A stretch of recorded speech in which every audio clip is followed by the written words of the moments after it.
Yeah, that's gonna be fun. Oh, already 22, 24. Wow, Look at all these people. it's getting up. Good afternoon, everyone. Morning, maybe, depending on where you're joining from. Yeah, morning for me, y'all. Absolute morning for me as well. I'm realizing I should have done my hair a little bit. You guys look so proper, and I'm like, what am I doing? No, you're fine. This is trade secret for everyone's on the call. I keep a polo on the chair next to me, and I just happen to rotate it every once in a while. Not gonna Love say it. it's dirty, but maybe it's not that cool. I keep my wardrobe right. I keep my wardrobe right next to me. So There you go. that's why I was like, I should have just like quick, you know. Nice. That's when we've been working remote for quite a long time. That I've optimized my office to be my room as well. Not a good look. Yeah, that's nice. I feel like I should be doing that, but I was fully remote before. I was fully remote, I think 2 years before the pandemic. So I was accustomed to it by that point, but I don't have my full wardrobe down here. But I'm also like in the basement of my house now because my daughter took over my original office in the home that we're in. Got booted. You got booted. Yeah. To the basement. Good afternoon, everyone. Good afternoon, good morning, good day. We will get started here in just a minute as we allow some more participants to join. Would love to hear in the chat. We were just talking, obviously, I say good morning, but Ashley and Saad are on another time zone. So we'd love to hear where everyone's joining from. In the chat, we have probably from all over, so we have more joining. And then we will get started here in just a second. And for everyone, I know I will do. whenever we do these, Chris, we always ask where people are from. I'd love to know how many of the attendees are like sales leaders versus, oh, Nico, Toronto, what up, Nico? Is this Passarelli? Nico, I think I know you. So yeah, all friends, small world. Yeah, no, I would love to kind of know a breakdown of who's a sales leader, who's an AE, BDR. A lot of what we're going to be talking about today is relevant to everybody, but then it could get a little unique and creative. So yeah, I would love to get an idea. We've got business BDR, AE, SDR, business development manager from Julia, national account manager out of Minneapolis for Mikey. So we've got, ranging. Thank you, Heather. I appreciate it. We've got Heather joining from Spain, just complimenting my friends in the background. I'm intrigued by fractional leaders as well right now because this the biggest thing going on right now is for marketing. Everybody is pushing, whether you're a CEO or a new leader or starting a new company, to create organic content that obviously is, it's a hot topic. So pretty interesting. Yes, great. We've got varying levels of role and just different parts of the organization too, RevOps, marketing, community leads, VP of sales, BDRs, et cetera. So I think we've got, to Saad's point, the conversation is going to be relevant for everyone today. And I'm really excited that we have so many joining from different parts of the organization and different levels of the organization to see how you can put this into practice as soon as you'd like. So I think at that point, we're almost 5 minutes in. So Robbie, if you allow me the ability to maybe host again, I can start sharing and I'll be able to allow now. Yeah. Yep. Continue to invite folks as they jump in. Oh, so you didn't have to put a hat on. I thought your hair was fine. I'll take it off in a second. I'll take it off. Okay. So I will kick off here. We have a number of participants in already, and I'm sure there will be more joining as we go through, but I'm super excited for the conversation today.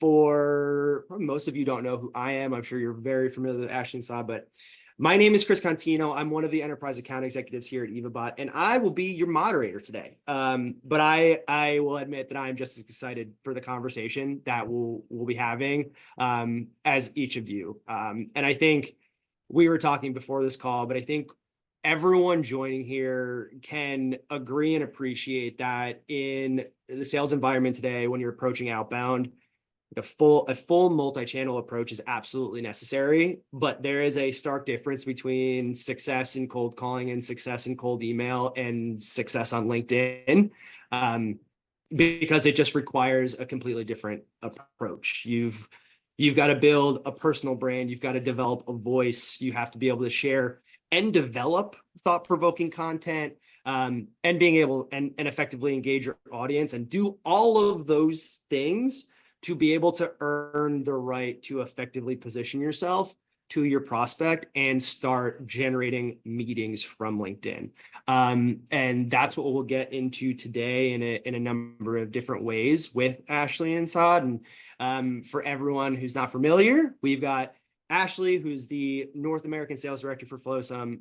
She's got nearly a decade of experience in sales and marketing, over 24,000 followers on LinkedIn. And if you are currently following or connected with Ashley today, you will see that she uses every form of content on her LinkedIn post, whether it's GIFs, it's posts, it's pictures, it's video. So she is a really great example of showcasing how you can be effective in every different piece of media content. And then Saad, the director of sales and business development at Aligned, but also strategic go-to-market consultant and advisor for a number of different organizations like SendSpark and Hyperbound, over 18,000 followers on LinkedIn and reaching far and wide across the LinkedIn sales ecosystem. I saw a post the other day that he's talked about hushed whispers and different shadows of organizations for his background and his expertise. So just brief introductions there, but I will allow each Ashley and Saad to do introductions of themselves. So Ashley, I will let you go first. If there's anything I've missed or anything you'd like to add or what you're excited to talk through today, I will pass it over to you here. Sure. Yeah. Thanks for the intro. Super excited to be here. Stoked for all of you to be joining us, and I'm looking forward to all of y'all's questions. Yeah, I've been in the sales and marketing space for about 10 years now, which is crazy to think about. And started my LinkedIn journey about 10 years ago, about that same time. And it has been a journey. And I think when I first started out, like I didn't even really know the implications or the impact that that was going to have. And so it wasn't until I moved into a sales role about 4 years ago that I started realizing like, oh, this is going to be really, really helpful for me. Because like Chris mentioned, like obviously we need to have a multi-channel approach, email, phone, LinkedIn, other social platforms. But especially where I found myself when I first started in sales, which I was selling RevTech, I was talking to sales and marketer, like sales leaders and marketing leaders all day, every day, and they live on LinkedIn. So it was perfect. It was a perfect situation. So I'm excited to talk through sort of what my approach was to it and how I am continuing with that. Some challenges I'm facing now. I think we're all facing a lot of challenges with outbound. So I'm excited to kind of dive into some of that. Perfect. Thanks, Ashley. And Saad, for you as well. Anything I missed or anything you'd like to add? Yeah, I'll add this. I was selling to lawyers back in 2019. That was my first sales role in SaaS. And I remember one day my manager calls me in his office and he goes, Saad, you're a great Best Buy salesman. We got to turn you into a consultant. I was like, whoa, first of all, nothing wrong with Best Buy. Secondly, what do you mean? And then he asked me this question. He's like, Saad, are you ever going to go get a job interview if you haven't deposited your resume? I said, no. Then he goes, are you ever going to be able to withdraw money from your bank account till you haven't made deposits, meaningful deposits? I said, no. And then he goes, how are you expecting to get a meeting with your customers when all you're doing is asking, not making any deposits? I'm like, great. Where are you going with this? And then he pulls up a post from Josh Braun, meaningful deposit theory. And I was like, wait, this is exactly what I said to him. I was like, Bash, I love you. You know that, but I was like, Bash, wait, hold on. All these things that you tell me in a LinkedIn post, in our meetings, are you telling me you're reading this off of somewhere and blowing our brains and that's how we're making money? And he was like, yeah. And I was like, wait, are you telling me if I picked up on this stuff, if I learned this, I can be where you are? He said, yeah, hold your horses. Anyways, I got exposed to the world of LinkedIn, the likes of Kyle Coleman, Josh Bonds. Actually was somebody that I used to follow, look up to. And the first time we did an event together, I was like, hey, by the way, I'm a huge fan of yours. Anyways, so it's just that to kind of summarize, I found LinkedIn to be a great learning space for me. I found LinkedIn to also be, once you find your niche and who you want to get after, it's also a great place to earn trust. Once you earn trust, conversations come, and after conversations, you can do all the good stuff.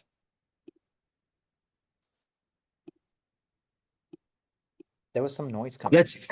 I think I don't know if it's coming from me. I just got muted, but I'm unmuted. Right. That's super helpful. And I think the Best Buy thing is one of the most backhanded compliments I may have ever heard, but also like, yeah, it's good salesman, but I can totally appreciate the fact that like you got to transition to be a consultant when you're on LinkedIn. So super exciting. I think with all of that gives us a great opportunity to really just dive into where we want to start. And it's like why LinkedIn is so important in today's sales outbound environment. Ashley, you mentioned some of it's tough today. Sales is probably harder than it's ever been. And I think that's why sales outbound is LinkedIn is so important to the multi-channel approach. So beyond some of the things we've already talked about, would love to hear why in your eyes LinkedIn is so important and why it's going to be continue to be important as part of our outbound approach.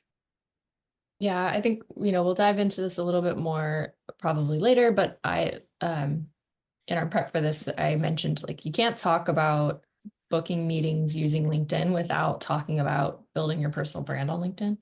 And so we are going to dive deeper into that. The reason this is really important and the reason this channel is really great, because I mean, you see it right here. There's 65 million users, and a lot of these are business decision makers, and people are spending time on it. I mean, think about what you do during your day. Like I don't know, I won't make assumptions for everyone here, but like I'm on LinkedIn like a lot during the day, right? I'm doing research on accounts that I'm trying to break into. I'm doing research on personas I'm trying to get in contact with. I'm actively engaging with folks that I'm connected with in order to like, grease that wheel, so to speak. And then of course, creating my own content on LinkedIn. And all of this, it's like, I like to think of LinkedIn as it's a long game, nothing that we're going to talk about today is a silver bullet. Nothing that we're going to talk about today is going to be like, do these 3 things and you're going to book 5 meetings a month on LinkedIn. That's not going to happen. Sorry if that's what you were looking for. But yeah, why LinkedIn? Because that's depending on the industry you're selling into. If your buyers are there, it is one of the easiest ways to, like Saad mentioned, like build trust, build credibility. I used to give trainings to the new SDRs. Sorry, Mikey. I used to give trainings to the new SDRs at Chili Piper about how to build their brand. And one of the first things I would show them is an example of like a kind of a really busted profile of like no picture, no posts. It kind of looks, janky, whatever. And I'm like, if you got an email from this person, would you respond to them? No, probably not. Right. So that like I said, we'll talk a little bit more about that. And also another very easy reason why is, I don't know about y'all, but like email is so much harder than it ever has been. Calling has always been hard, but we're just facing a lot more challenges than I think we have in the past however many years. And so this is a channel that can help us jump over some of those hurdles. Yeah, I fully agree with that. There's that number stands out to me, right? That 65 million users are on LinkedIn. Does it sometimes feel like we only see the same people over and over again, even if you start engaging with, hold on to that. That's the opportunity cost. You guys, we still have the first mover advantage for LinkedIn. What is the first mover advantage here right now? If you're in a specific space, you're building a new category, you bet the people that aren't here, that are your competitors, are not doing what you could potentially do. And you don't want to engineer perfection. The way to earn trust is you don't want to impress a VP of sales, right? Like that's, I'm not there yet. Somebody asked me, Saad, oh, do you write for VPs of sales? I'm like, clearly I do not. I'm not there yet. I'm just trying to write for the next Saad at every stage of his career. When Saad's becoming an SDR, when Saad's becoming an AE, that's helping me earn, like, there's a very specific niche that I work with. And as that niche is growing, my SDR niche is now becoming sales leaders. So my content is also evolving and things like that. I never also optimized to get 40,000 followers and things like that, et cetera, et cetera. My entire thing was, I was inspired by these people that were teaching stuff. And I was like, okay, one day I would like to do that as well. And it started as a joke for me. I was at this company called Dooley where Ashley and I had met. And everybody at the company was creating content. Ryan Scalera was making music videos. I was just coming from selling lawyers and finance leaders. And then I saw, wait, AEs are making music videos? This can happen? Now, I'm not encouraging everybody to go make music videos, right? Depends on who you're selling to and stuff, but just there's a lot of power and value in putting yourself out there because a lot of others aren't. And then getting to what content it should be, how you kind of frame it out, that will all come, we'll kind of cover it off. Again, it won't be a one size fits all solution. Yeah, Mark Jung. Mark was the one that actually got me at Dooley. And it was we used to make this, we used to joke about this, that the engagement we used to get at that time and the way we used to kind of manufacture that engagement, it was all built in-house. So yeah, we'll talk about it more. But yeah, that's pretty much it. Also, when we all went remote, LinkedIn became it became like a glorified virtual office for me. It actually, I really do enjoy making connections. It's difficult now. Everybody's inboxes are flooded, but it also became a personal thing for me that it was an escape where I made some money, which is wild. So yeah. Yeah, and I think all of that is super insightful. And I think Ashley, both of you touched on, Ashley, you touched on how hard cold emailing is right now and how cold calling is, it's always going to be difficult. And the aspect of cold email, like the deliverability rates and breaking through the inbox. And Saad, to your point, if you're seeing the same people, if you are engaging effectively and you can get you're connected with the right individuals on LinkedIn and you're seeing the right posts, you are 100% guaranteed deliverability in some way, shape, or form, whether that is an engagement, a like, a comment, eventually a message, something. LinkedIn guarantees 100% deliverability and for you to get visibility. So I think those two things is, I didn't think about it in that sense, but you can alleviate some of the challenges you're experiencing in those other two channels by being super effective and diligent on LinkedIn. So I think that's really important as we start to talk to this and think about it. 100%. Yeah, actually, oh, Ashley, you were saying something, or somebody was saying. Agreeing. You go for it. Yeah, no, we actually mapped out a lot of what we were doing around what Ashley and her team did at Chili Peppers. It was wild to know that SDRs were getting training at that time to just enable themselves on content and things like that. And I can't speak for Chili Pepper, but you know what that did for us when we tried doing that? By the time we used to cold call people, they'd be like, we don't know what Dooley is, but we hear about you guys all the time. What do you do again? Imagine that. They're half warmed up and ready for you on a cold call. Come on. Happened all the time at Chili Pepper. Would be like, I don't chili, and they'd call us Chili Pepper, they'd be like, I don't know what you do, but I see you everywhere. And that was huge. It made it a lot easier to have that initial conversation for sure. Yeah, I love that. And makes your lives that much easier. So I think we understand the why. And I think we've touched on a little bit of what is effective and how do you effectively post and engage with your prospects on LinkedIn and from a content perspective to exactly what you just talked about, Ashley. Like, I see you everywhere. I may not be familiar exactly with what you're talking about, but I'm familiar with you and your name and your face rings a bell. So talk to me a little bit about how to get to that point and what you should be avoiding and what prospects are not wanting to see on their feed from sales reps. That may give them the exact opposite feeling when they see your name or they hear from you. Ashley, you start. Sure, yeah. Like I said earlier, I have always treated LinkedIn like thinking of it as the long game. And I've always tried to be as genuine as possible. Like if I'm connecting with you, saying that, like, I'll give an example. When I first started as an SDR, I started reaching out to sales leaders. Yeah, I was going to be trying to book meetings with those people, but also being new to sales, I was like, I really need to learn from folks. And whether that was like senior AEs or that was like SDR managers or VPs of sales, I was legitimately interested in connecting with these people so that I could learn from them. And that is what I would say in my connection requests. We can argue the benefits of putting language in a request or leaving it blank. But at the time I was using, hey, I'm a new SDR. I'm looking to learn and grow in my role. Like, would love to connect, that kind of thing. It was hugely successful for me to A, make those initial connections, and then B, like open that door to, like Chris said, now I'm guaranteed deliverability if I decide to reach out to these folks eventually. But I never, like you'll see here, we don't like get the pitch slap thing. We've all heard about it. I personally don't do it. I know there's some folks who do, and that's okay. I think it's a personal approach and you can test. I always encourage experimentation and testing. But this list is a really great list of like what we have typically found does not go over well And one of those things is like getting a sales pitch right away from people they don't know. If it like Saad mentioned, the gives and the gets, the deposits first.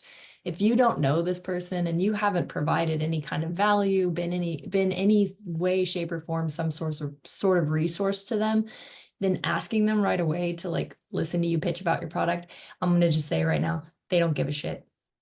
So just don't do it. And then same thing with the tagging. I think that's another like big pet peeve of mine is when people just go tag heavy on people they want their eyeballs on that post, or they want to get more engagement on their post. That was like a 2014 method of trying to get engagement on LinkedIn. It just don't do it anymore. I'll add some, actually, oh, sorry, were you saying something else as well? Oh, you go for it. Okay, I'll add a little bit more color on that as well. So, it's kind of like there was a time when personalization used to work where all you had to do was say, hey, I saw you went to University of Utah, buy from me. That actually used to work at that time, but people have caught on to it, right? Every single thing works, every single thing doesn't work, but we also have to kind of contextualize things with time. So one thing that is actually a pet peeve of mine is that we've known engagement strategies for LinkedIn, et cetera, tagging people, stuff like that. Now it's just at the point where it becomes annoying. Like you wake up randomly one day and you know somebody is trying to kind of use your rented real estate space. Like, hey, I've earned the right, I've built this. Like you can do it respectfully. And the way to do it respectfully is that everybody that's doing some work, putting themselves out there at a very simple level, they like to get appreciated. So to Ashley's point, that's exactly what a lot of others have done, what I used to do as well. For me, LinkedIn was a learning ground, and just reaching out to the people who playbooks I was following, I was like, hey, I did this and this was the results. So I don't want nothing from you. I'm just saying that this works and this is brilliant. Please continue to share more. It's a very simple little thing. Now I have also become so on point with, I'm also with Ashley about sending connection requests, not sending connection requests. By the way, we send a connection request message, but it's very pointed and it helps us convert. But then there's some connection messages that are just like, hey, congrats on your webinar. I hope it went well. Do you really? Do you actually hope it went well? Like, I know for a fact that one or two messages from now, there's a pitch slap coming. Like you can just start reading and sensing it. Another one is that that's such a peeve of mine, which just doesn't really make sense. It's like somebody will say hello, then they'll pitch and they'll be like, Saad, you haven't responded. Where do we go from here? My friend, we weren't going anywhere from the start. Like, like where are we going? You tell me. So I think the best thing to do is if you want to connect with sales leaders and stuff like that, be honest, try their approach, give them feedback, ask for feedback on your stuff, right? People love to help. And second thing is go and find the companies you want to work with or sell to. Connect with all their people without any messages. And if they're engaging with your content, that's your kind of sign to, I want to go pitch them. But to Ashley's point, it's a long game, right? It's like, I will first pick the people I want to create content for, then see if my content is engaging. If they are, I'll start a conversation. Conversations lead to conversions. And I think that's the nail right there, Saad, is it's a conversation. And so how do you know you've built enough trust? Thanks for the question, Jula. You know when people are engaging with you. Like you don't just, let's say you meet somebody like a new person in your friend group, maybe you want to talk a little bit first about what your hobbies are, or like, what's exciting in their life before being like, hey, let's go hang out for, the night or the weekend or whatever. Like you're not gonna just jump right into an ask without getting to know somebody a little bit more. So yeah, this is exactly it, right? Like this engaging thoughtfully with prospects post goes both ways. Like Saad's just mentioning, like connect with people, and like part of the building your brand on LinkedIn is creating content specific to your audience or specific to your niche, whatever that may be. And it can be multiple things, but and if people are engaging with that, that's a really good sign that you've built up enough credibility and trust to maybe ask for a meeting from them. It's a give and take, and it's a conversation. It shouldn't feel one-sided. And it's one-sided when it's just you being like, hey, you want to connect? Thanks for connecting. Like word vomit about my product. Hey, you haven't responded. Just left on red for 5 messages. It's oh boy. I'll I'm getting also anxiety thinking about it. I'll also joke and say that if you're, and I mean this respectfully, this is a great question, and this actually says so much. Uh, if you have to ask, have I built enough trust? Just know that you have. I think that like it's a very natural. I think people separate. People think B2B people are different. No, now B2B buying is more B2C than ever before. People are watching more YouTube videos, reviews, like talking to their friends before they make a decision. So if you the best judge could be, are you having a normal conversation? Are you guys vibing? Is the person responsive to you? Like, are they also asking questions, right? I think that's a very simple thing. Yeah, it's a that also goes with maybe your ICP is to be specific. Like some people send to CISOs, right? Ashley knows more about that. Some people sell to finance leaders. Now, are they all incredibly active on LinkedIn? Yes and no. But are they also hanging out in their specific communities where it could be LinkedIn, it could be other things? Are they engaging with thoughtful things? That could be a good way to earn trust, start a conversation topic, things like that. I'm biased. Like my bias is that I sell into sales tech. It's kind of like a marketing house for LinkedIn. But some of the things that we're talking about before Align, I was at vendor selling to finance. Before that, I've sold finance and law as well. So there is a lot of overlap. The level of success is absolutely hit or miss, but there's consistency in kind of like how you operate, things like that. The other thing I I'll have say, just like with hopefully your targeted email outreach, you can think of it similarly on LinkedIn. Like once you've connected with somebody, hopefully you know a little bit about their organization. Like if you're trying to book a meeting with this person, we'll get specific, right? If you're trying to book a meeting with this person, hopefully you know a little bit about their company, where they're at, kind of are they struggling financially? Like could your product help them reduce costs? Could your product help them optimize X, Y, or Z, or like reduce a certain pain point that they're experiencing. And if that's true, then provide them with resources with no ask, right? And we talk about that with email outreach a lot when we're talking about nurture cadences and things like that. But on LinkedIn, I feel like that's the perfect place to do that as well, is providing value with really no ask yet. And that's a great way to build trust and credibility and add value. Yeah, and I really love that. I think the idea of it's free value. Hey, something relevant to your point, understanding the organization beyond just, I sold HCM tech for almost 9 years. And so I remember the time where I could be like, you went to this college, here's a mug, and I could get a meeting or something. That does not, I don't believe that really exists anymore. So going beyond just personalization and having something relevant to say about what may be occurring in their industry or in their business or specifically to their role. And to your point, Ashley, adding free value with no ask in return. And that will differentiate you from, I think, a majority of the sellers on LinkedIn today that are coming with a lot of the messages that Saad referenced or you did with the pitch slap, etc. I think that's a really great way to engage and also differentiate yourself. So I love that call out. Saad, it looks like you have thought as well. Yeah, my brain was like percolating. I was going in 10 different directions. I was like, okay, zone it back, bring it back. That happens to me, guys. I'm gonna say this as a joke, but I don't know if you guys have heard the word yapper is being used a lot. I'm a yapper. We're having a moment right now, so just but it all comes together. So what am I trying to say here? Let's go for an example, right? On an earlier slide, we said that hey, don't just if somebody's engaging with the post, don't directly go after them. But maybe what you can do is if you see somebody in your ICP engaging with your post or a post that could trigger you that, hey, there might be a good opportunity here, don't just refer that post.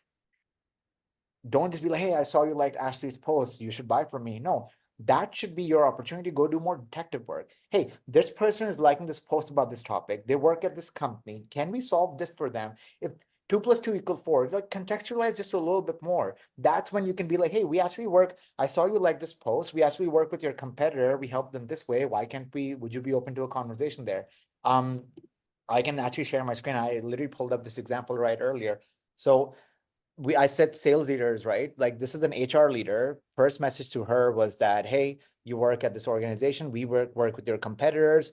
would you be open to chatting? No response, follow it up, and then Cole called her, and then she was like, hey, yeah, this was relevant, this was lovely. So again, I get direct as well on LinkedIn when I know who to go after and how to go after. Like I absolutely get direct, but I have a reason, I have a right, and I'm still following my frameworks of what's a good, relevant, outbound message. So yeah, do more detective work. Just because when you see something interesting happening, that's your right to go find more. Jennifer's asking. Oh, wow. Sorry, I showed my screen, but you guys didn't see it. My bad. I'll share that. All again. good. Yeah, we screenshots after, we'll follow up as we'll do some follow-ups as well. And if you're not following Saad on LinkedIn, follow him, and you could share that example as well. And I think this all leads into how to thoughtfully engage, and I think it leads into building that personal brand, which we already talked about earlier. So I think as far as the thoughtful comments, increasing your visibility, recognizing their expertise, these things all have to do with you being self-aware of your abilities, building your brand, and again, to Saad's point, making the deposits, earning your right. So I think one of my questions that it goes from the last slide to this slide is when you're doing those engagements, when you're making these comments so that they're recognizing their name, if they're going to your LinkedIn page, you've got a brand built that looks good, that represents you, your organization you're working for. Do you see it more often working if you're engaging with just comments that are statements, you're asking a question in the comments, you're a like plus a comment, you're sharing something, is it going to the messages immediately after you engage? Like, what is your thought process and the level of success you're seeing in different engagements, and how does that relate to how you build your personal brand on the back end, knowing that they're probably going to make their way to your page after you've done something like that? So I'll ask you first, like, what are your thoughts on that? Where do you see the most success as you engage? And is it a typical format, a question, a statement? I'd love to just get your thoughts on what you think is the most beneficial or where you've seen. This is where the bias kicks in, that the answer that I give right now could come from my most recent experience, but I'll go all the way back to what I started with. I started with liking and resharing all the posts that I used to learn. And I used to reshare as a way to save those posts. Like I would learn a tactic and I would just reshare it so I could always come back to it. And then what I started doing when I started at Dooley, I started writing. And I would only write, I shared this with Ashley yesterday. I saw a very interesting post. Somebody did a case study on Will Allred, and that person broke down what does Will Allred only talk about. And the breakdown was that Will talks about how to write good emails, his product excellence, team highlights to humanize him, and then strategy, and then just rinse and repeat. So I was like, that really set well with me. I was like, I just want to be known for one or two things. I want to optimize my profile to earn trust with sales leaders by creating content. I want to humanize myself by sharing my team's results. It's not all about me. Like sales leaders are brilliant at taking all the credit. So that's how I started. And then I called the Facebook exodus when Facebook was dying, and then everybody jumped onto LinkedIn. And then I remember carousels, polls, yada, yada, yada. And then everybody started saying the algo was changing. And then the whole noise went out that, oh, engage, that's a good way to get your engagement up. And now comments are AI generated. Like I've even stopped commenting as much. And what I do is I'll like a post and I'll DM them right away that, hey, I absolutely love this and this is why. So take from that, what I've said here is I haven't given you a formula. I've said that I've tried everything. Go try everything, see what works. I'm sorry, again, did not give you the blue pill, long-winded answer to just say, go try everything. Yeah, I got to agree with that. I think this is a perfect place where we need to reiterate this isn't something you can over-engineer. This isn't something where you can put together a playbook that's going to work every time. I'm not going to tell you go like and then comment and then so yeah, so definitely try everything. I think it goes back to just being genuine. If you found that post really incredibly helpful and you want to tell them what you thought about it, tell them what you thought about it, whether that's in a comment or in a DM. If you're connected to them, great. If you're not connected with them, commenting on the post is the best way to get hopefully connected, right? Because they're going to see you and see you engaging. And then when you try to connect with them, they're more likely to accept that. So yeah, there's No, don't over-engineer it. Don't overthink it.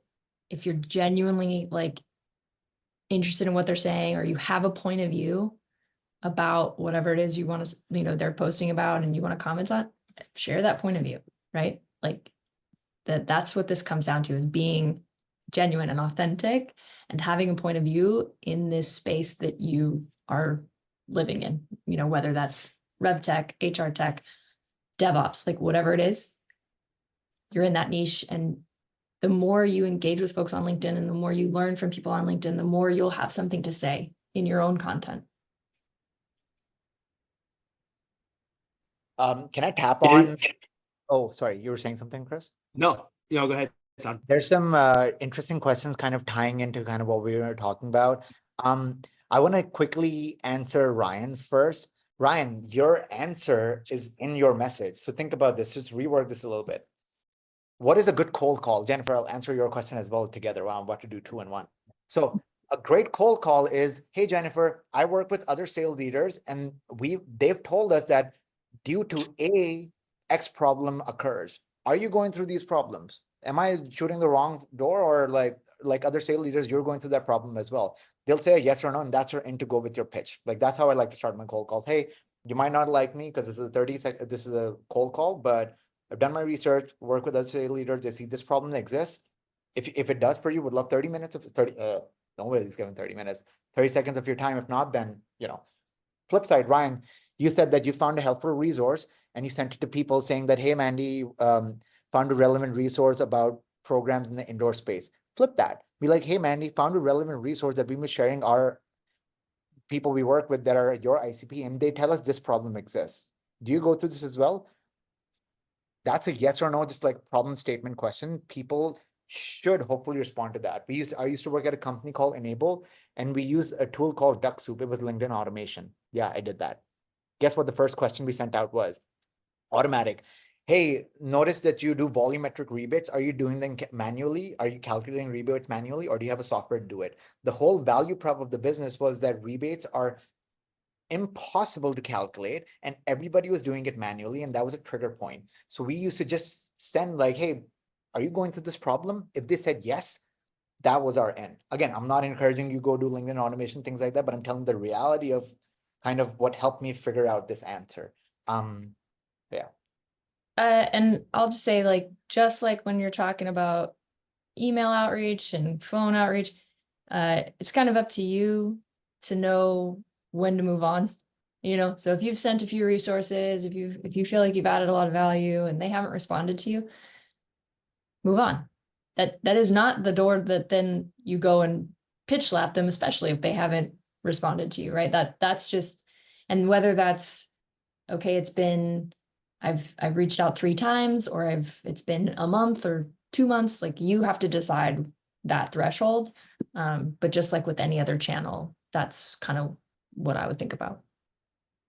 Yeah. Yeah, and I think the additional thing I'll add is, if you can, and correct, you can see if they've seen your messages on LinkedIn. Their profile picture, for the most part, will pop up. If they've read your message, you can tell if it's been seen. If they've seen them, I think it gives you an opportunity to leverage some of your other channels and be able to reference it. They may not respond right away, and that might just be something that they may get busy. They may read it. They might click the article. They may see it. You have then earned visibility, Ryan, and that could be something you can reference on a cold call or in an email or another type of approach. And then if it gets to the point where you've gotten them through a full sequence and they've still not responded, to Ashley's point, you have to, nothing's a silver bullet. There might be a time where you just have to move on and come back to them at another time. So I think it's a good opportunity to recognize, hey, I've done this.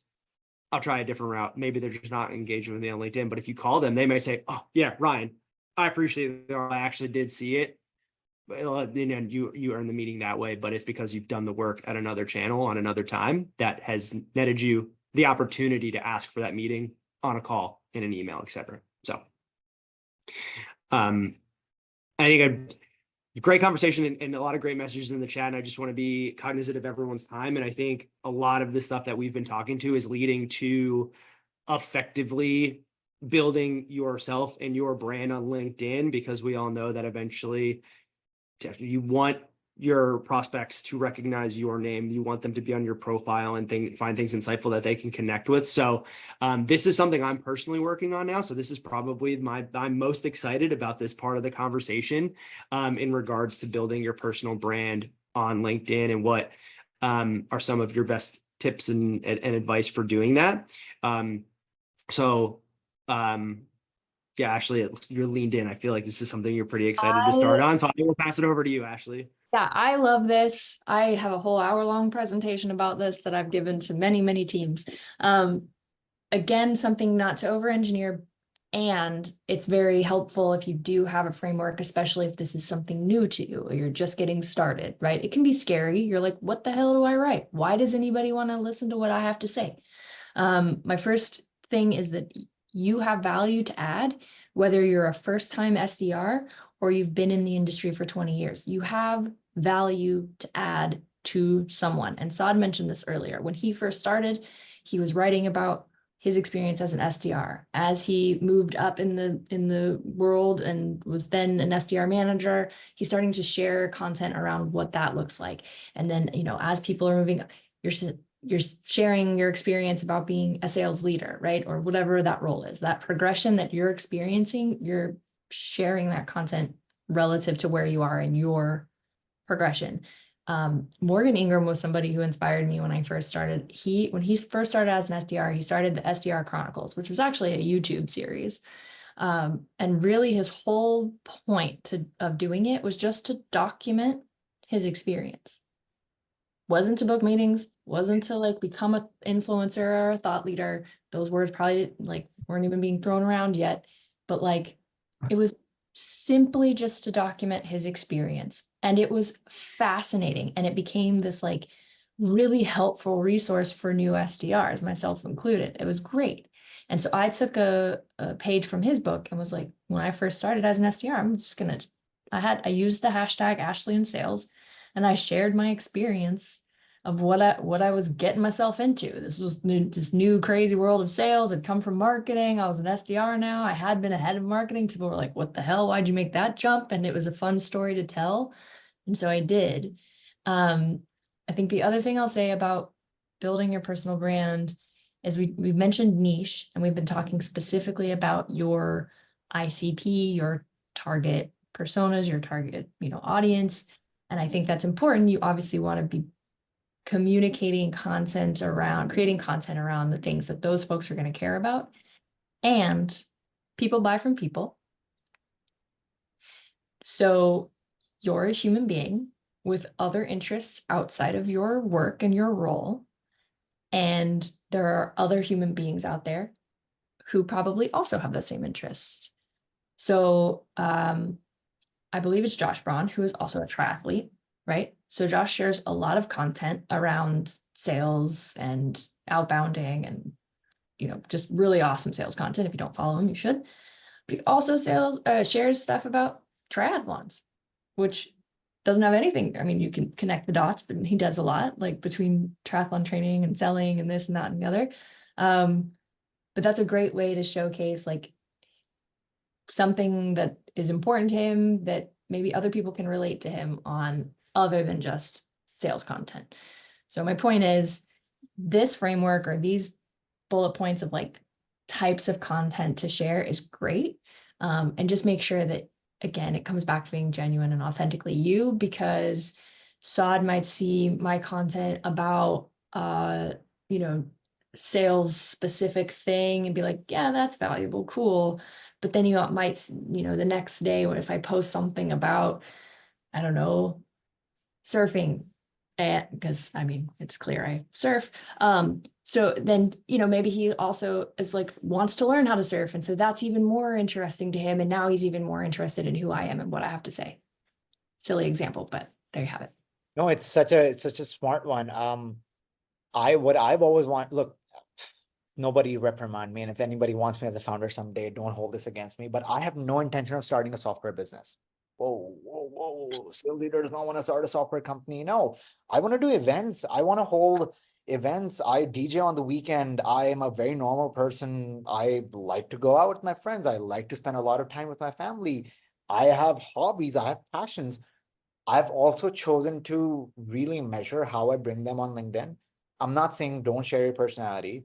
I'm saying like a time will come where you just say, like, let's add a little razzle dazzle into the little mix that we have over here. So I started a community for golfers, revenue professional golfers, to get them all together last year. And I was doing tech mixers. And Canada does not have a lot of the LinkedIn sphere that we see is like very US dominant, and Canada is kind of starting to kind of pick up. So I started doing events to bring tech sellers together, and that is helping just, the LinkedIn presence in Canada grow. Then a couple months ago, I started posting not that many, just like 1 or 2 posts when our golf tournament was happening.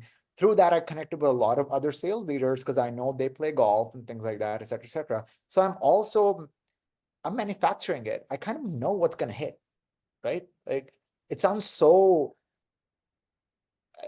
manufactured and conceited, but it's not. It's coming from experience, right? It's like I've kind of understood my niche, understood my ICP. I know who's around me. I know it's reflective outside, so why would it not be reflective inside as well? And then again, I tie it back to, okay, align, buy from me.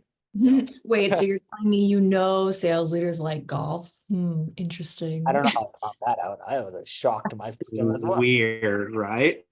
Paddle these days. I- Paddle's hot. I just learned what paddle was last night. Not pickleball, but like Yeah, pickleball. my Yeah, colleague, pickleball, but my colleague Simon, who's in the chat, if anybody, he will give you the down low on paddle, like pickleball and racquetball on steroids. I found out about it last night. I was like, that sounds like the easiest way for me to blow out a knee, but super exciting. But I do think I love the idea of building your brand in sense of humanizing yourself.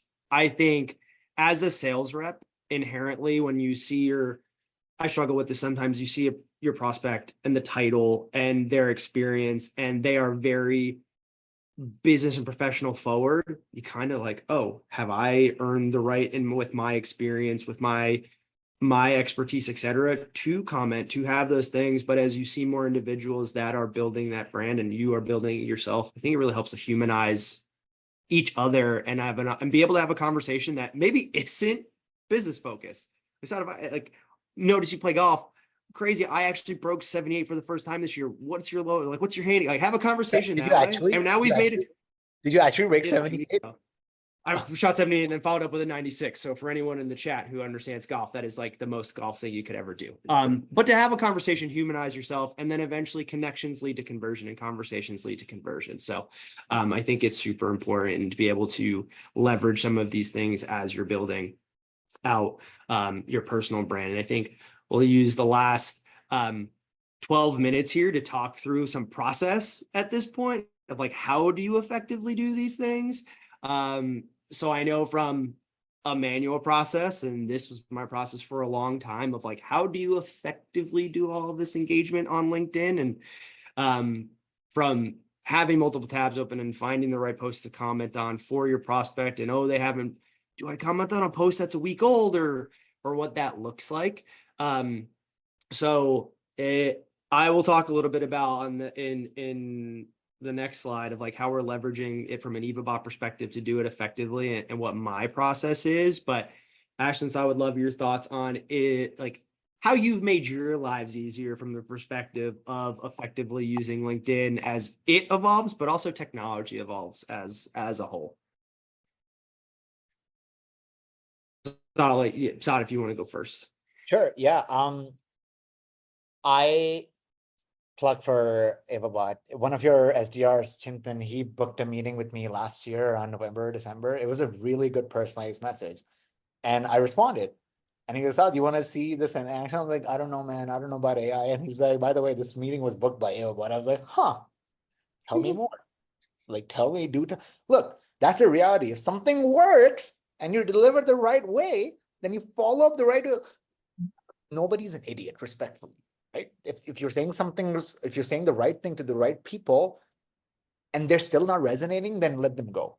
But it should work in your favor as well. Technology is not bad. Automation is not bad. Managing it the right way is the difficult part.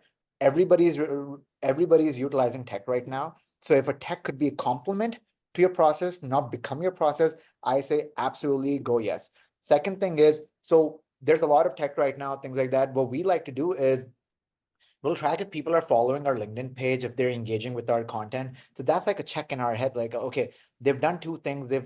They kind of have extended the hand.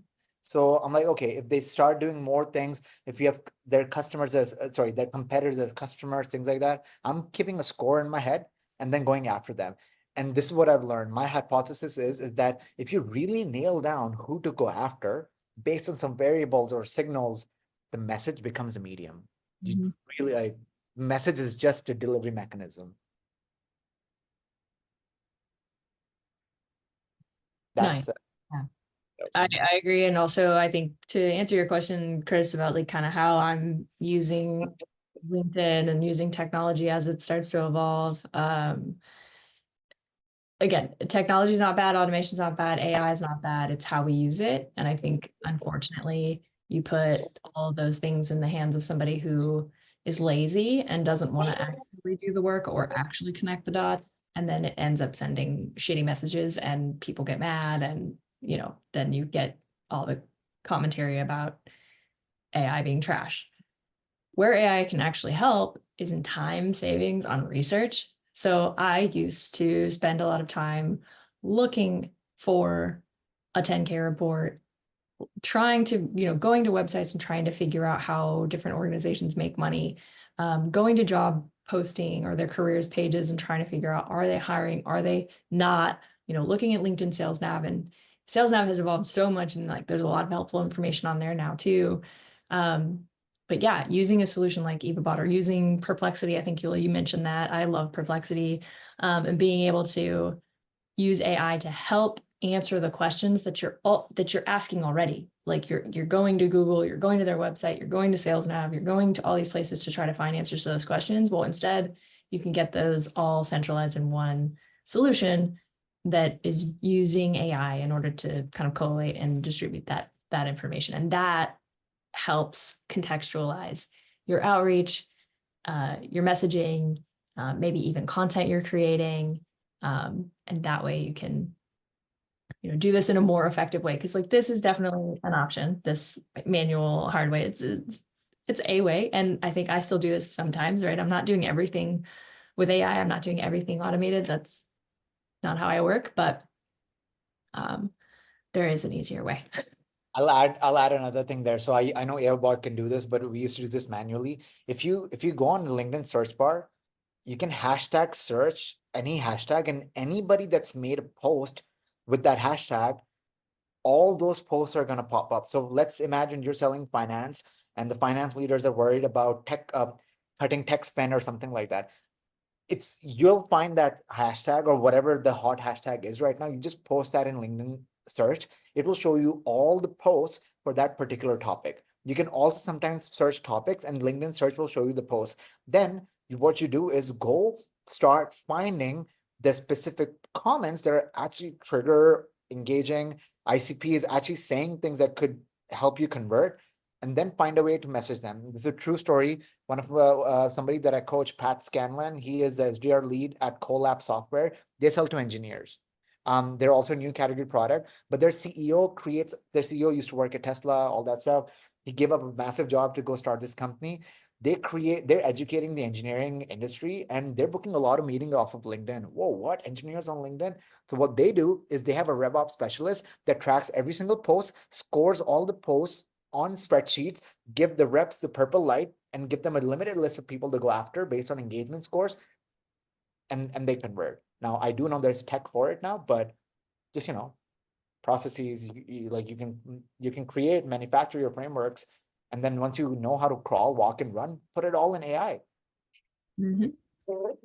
Yeah, and I think that's all super helpful. And there's some, as we mentioned, EvaBot more towards as this part of the conversation. There's some questions in the chat that I'll address here in just a second. However, there are two questions, the same two questions popped up in regards to time devoted on LinkedIn on a daily basis. And I know Ashley mentioned earlier, always on and spending a ton of time on it. And I find myself, I always have LinkedIn open, and in my spare time between calls, between the other responsibilities I have, looking for, and where can I engage? It's something pop up recently. So sometimes I can get out of hand though, personally for me, as I start to scroll. So would love just each of you is do you devote specific time throughout the day, or do you suggest that sellers block time? This is your LinkedIn time. This is how you should focus it. And then that's it for the day. So you're making sure you're not getting too lost on it. Just, yeah, quick thoughts on that.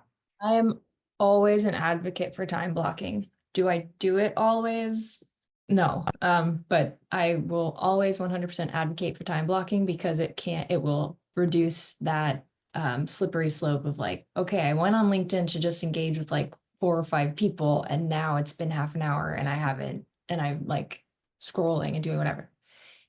Your managers, your sales leaders, they are not going to want to hear that, right? Yeah. So if you know, and the other thing I would say is like, because you're going to be experimenting and trying to figure out what works, if you start booking a bazillion meetings from LinkedIn every month, then spend all your time on LinkedIn by all means, right? But if not, and you're just getting started and you're just trying to figure out what's working, like time block, set aside time. Maybe it's a chunk of time in the morning and a chunk of time in the afternoon, and spend time just in those time slots and make sure you're not sacrificing the rest of what you should be doing during your day. And yeah, I keep it open most of the time. I have everything gone when I'm on discovery or demo calls or, calls with customers. Nothing is up, I don't have notifications on my phone, nothing like that, because I don't want to be distracted. But throughout the day, I usually have it open in some form or fashion. I do also have saved searches or saved lead lists in Sales Nav of folks that I'm like actively trying to break into and get a conversation started. And so I can very simply and easily see their posts that I can go and engage with. And so yeah, I usually do that in the morning. And that way it doesn't take that much time because here's this list of people that I care about engaging with. And I can see if they've posted recently. I can go engage with that if it feels right. And then I'm done. And then maybe I check it again in the afternoon. So It's awesome. I hope that was helpful for the 2 questions that came in the chat. And then Saad, I'll let you take the next one. Is there a best time of the day that you find that works best for the algorithm on LinkedIn to prioritize those? The best way I can answer that is give people enough time to see you. So it's like if you're waking up at 9 a.m. Pacific, then ideally get it out within the first 1 or 2 hours, because then you have like up until 5 o'clock of the Eastern time when people are ending, but then you have the trickle down effect of the Pacific time ending as well. That's the honesty logic that I use. I also personally, I ask my reps to do it, but exactly to Ashley, I don't time block or I don't pre-plan my posts as well. For me, it's like a wave of inspiration and things like that. What I will say is that I do love scoping it. I absolutely, I have an issue. I love reading through it, finding engaging topics, conversations. I was talking to a friend the other day joking. I was like, I'm scrolling LinkedIn more than Instagram. But on the flip side of that, it's just that there's no best timing. It might be more relevant to when the folks you're trying to reach out to, when they're the most active. So just that, try a couple hours. The best practice for me has always been posting around 10 a.m. Eastern. Not too early, sometimes afternoon as well, around, because I've done some ambassador work for Pacific-based companies. So yeah, around 9 a.m. Pacific time as well. That's real helpful. And then one last question. I know we're coming up on time, but as far as just quick responses on, do you have a rule on personal versus professional? You try to keep X amount of your posts related to ICP or content around what you're really trying to sell, or mixing in your personal? Do you have a framework around 3 posts a week are going to be professional, 1 post a week is going to be something personal, or anything along those lines? For me personally, it's I'm skewed. I keep it, if I have 10 posts out, maybe 1 or 2 are a little personal, and even the personal kind of tie into something work related. yeah, same. I would just say, everything's tying into like this niche of what I'm trying to, speak about as like from my personal brand, because I've developed that voice. I don't post a lot about like my company, my product specifically. I would say that's 1 out of every 15 to 20 posts where I'm like specifically company name does XYZ. Relevant industry things, yes, 100% more often than anything else. but not like, I'm not reposting our marketing stuff from our LinkedIn company page. Yeah, I think that's fair. And I think that's something to keep in mind for all of us as sellers is I sell for EvaBot. I'm going to tell you a little bit about EvaBot here in the last few seconds that we have, but I'm not posting a ton of product specific information because I don't think for us as sellers, that's exactly what our ICPs and our prospects are really looking for. They're not dying to hear about our products on their feed all the time. There's a time and a place for that, but it's really building your brand around yourself and what you believe in and engaging with them thoughtfully. So no pitch, Mikey. I'm just going to tell a little bit about my process here in EvaBot because as we've mentioned it, and the proof is in the pudding of being able to effectively leverage AI as part of your process. Like I use AI, but sparingly. I use it in EvaBot. I don't use it a whole lot of my process in my life. I'm a late adopter, but EvaBot does give you the ability to effectively engage on LinkedIn, and you don't have to overthink it. So there is a feature within EvaBot after you've can help effectively prioritize your accounts and do that deep dive account research that Ashley was talking about, scanning 10Ks, earnings calls, financial statements, et cetera. Automate all of that for you, but then also use that information, prioritize the posts that your contacts have recently put on. And these are some examples I pulled specifically from Saad because he talked about the fact that we use the tool. The proof is in the pudding to book the meeting, but select the posts. We can help generate the comments for you. So you're not, I sometimes freeze when I'm trying to do it on my own. And I'm like, oh, what do I type? What is the best copy to write here? We have the ability to help get you started, start generating comments for you, and then effectively pull them and copy and paste them into LinkedIn. So you're not spending your time focused on exactly what should I say? How should I say this? What post should I be commenting on? Should I use an insight, et cetera? EvaBot has the ability to help you there as you're beginning to build your journey and your brand on LinkedIn. So happy to answer any additional questions for that after this call. If you have more interest you'd like to see for more examples, you can talk to Ashley and Saad specifically because they both are familiar with it. Or if you want to reach out to me, I'm happy to answer any questions there. But really, the ability just to make the process of building your brand and engaging on LinkedIn a little less intimidating, because I know I talked about that earlier, but also making you more effective and efficient in doing it. So you're not spending, if you've got a time block, you're using it effectively. And there's a couple of other tools out there, but just finding ways that you can really make your process as efficient and automated as possible. So at least wanted to touch on that. And there are links that you'll see if you go to follow EvaBot on LinkedIn. We've got newsletters that'll talk through this and using different AI for your entire outbound process. But with that, I know we're 3 minutes over. Sorry, Ashley, it's been fantastic talking to each of you today. And I think there's a lot of great interaction in the chat, a lot of things that we can all take away from this. Before I let everyone go, anything else either of you would like to share? I know you both have your sign-offs. We talked about it. I've noticed both of your sign-offs, Ashley, in sales and content as far as your sign-off. So anything else you'd like to sign off with before we let everyone go? So if you guys want to chat, hit me up. You know where to find me. So I'm happy to like chat through this stuff. I get really excited about helping people start this journey because it's been super impactful and beneficial for me. So yeah, and I'm already getting some DMs. Doors open if you want to learn about just technology, how to use certain tech, business process, sales process, things like that. Just here for it.